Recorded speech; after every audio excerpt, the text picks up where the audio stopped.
صفحہ نمبر 306 سیرت النبی جلد اول۔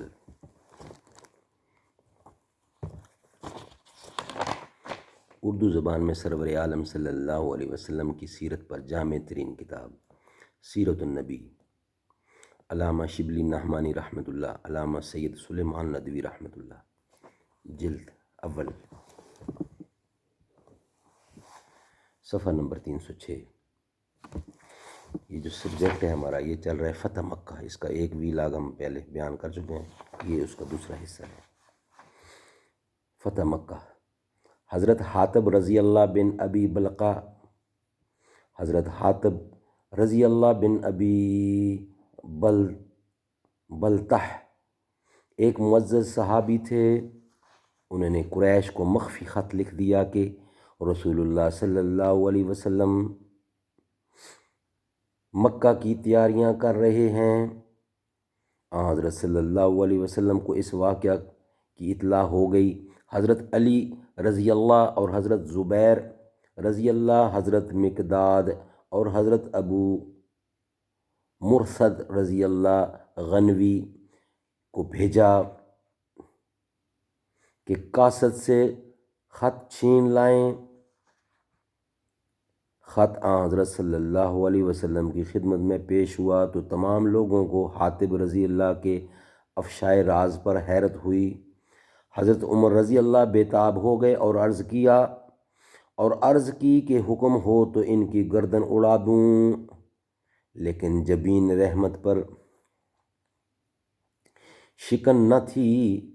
ارشاد ہوا، عمر تم کو کیا معلوم ہے کہ خدا نے اہل بدر کو مخاطب کر کے کہہ دیا ہے، اہل بدر کو مخاطب کر کے کہہ دیا ہو کہ تم سے مواخذہ نہیں ہے۔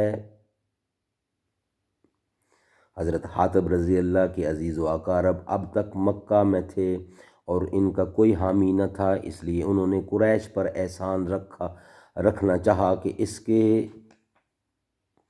صلح میں ان کے عزیزوں کو ضرر نہ پہنچائیں گے۔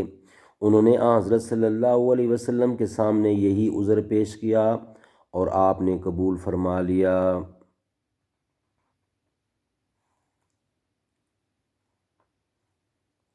غرض 10 رمضان سن 8 ہجری کو کوکبہ نبوی صلی اللہ علیہ وسلم نہایت عزم و شان سے مکہ معظمہ کی طرف بڑھے۔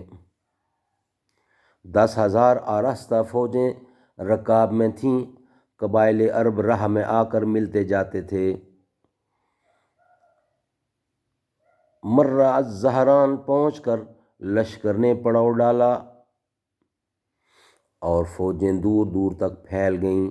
یہ مقام مکہ معظمہ سے 1 منزل یا اس سے بھی کم فاصلہ پر ہے۔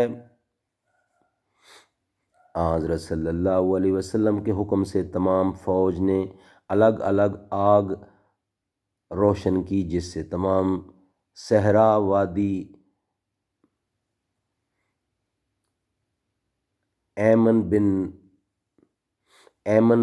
بن گیا۔ فوج کی آمد کی بھنک قریش کے کانوں میں پڑ چکی تھی۔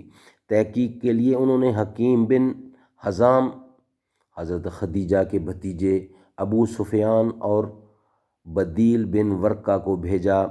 خیمہ نبوی کی دربانی پر جو دستہ متعین تھا، اس نے ابو سفیان کو دیکھ لیا۔ حضرت عمر رضی اللہ جذبہ انتقام کو ضبط نہ کر سکے، تیز قدمی سے آگے بڑھے اور بارگاہ رسالت میں آ کر عرض کی کہ کفر کے استحصال کا وقت آ گیا ہے۔ لیکن حضرت عباس رضی اللہ نے جان بخشی کی درخواست کی۔ حضرت عمر نے دوبارہ عرض کیا۔ حضرت عباس نے کہا، عمر اگر یہ شخص تمہارے قبیلے کا آدمی ہوتا تو تم اس قدر سخت دلی نہ کرتے۔ حضرت عمر نے کہا، آپ یہ نہ فرمائیں، آپ جس دن ایمان لائے تھے مجھ کو جو مسرت ہوئی تھی، خود میرا باپ خطاب اسلام لاتا تو مجھ کو اس قدر خوشی نہ ہوتی۔ ابو سفیان کے پیچھے تمام کارنامے اب سب کے سامنے تھے۔ اور ایک ایک چیز اس کے قتل کی دعوے دار تھی۔ اسلام کی عداوت، مدینہ پر بار بار حملہ